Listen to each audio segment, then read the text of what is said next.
అమ్మమ్మ ఒక 2 రూపాయలు ఇవ్వవానే లాలీపాప కొనుకొచ్చుకుంటా. డబ్బులు ఇవ్వదా బిడ్డ?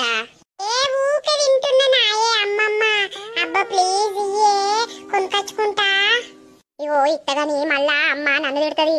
ఊకే అనికి పైసలు ఎందుకు ఇస్తున్నావు అని అంటది. నాయన నేను 2 రూపాయలు ఇస్తా కొనుక్కొని అటే తిని రాసారేనా? సరేనే అమ్మమ్మ, మా మంచి అమ్మమ్మ. ఓ అమ్మ ఆయనకి పైసలు ఎందుకు ఇస్తానవే? ఆగో మళ్ళేమో కొనుక్కొని ఆడ లప్ప తింటాండు.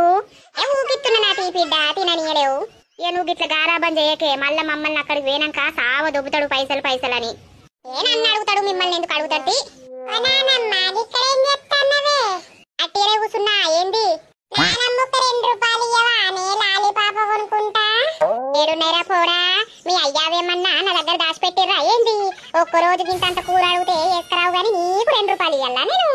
అబ్బాయి వేసుకొస్తావని ఇప్పుడు ఒక 2 రూపాయలు ఇయ్యే ప్లీజే.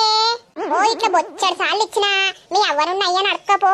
సంపాదించుకొని ముళ్ళలు దగ్గర పెట్టుకుంటారు కదా. గింత బయటపడని ఇత్తు గాని ఇంకా నన్ను నచ్చి పైసలు అడుగుతున్నావా? నడువు ఇంచెల్లి మళ్ళా. అయితే బాగా అవుతుందే. నువ్వైతే కొద్దిదాన్ని ఇయ్యనే ఇయ్యవు. మా అమ్మమ్మనైతే అడగంగానే ఇస్తుంది. పోయి అక్కచ్చుకపోని అమ్మమ్మని నన్ను ఎందుకు అడుగుతాను మరి? ఈ బర్రెదానికి 2 రూపాయలు ఇస్తే ఏమవు నా కొడుకు? దీని సొమ్మంతా పోయినట్టు అడిగిపోయినట్టు ఎత్తది.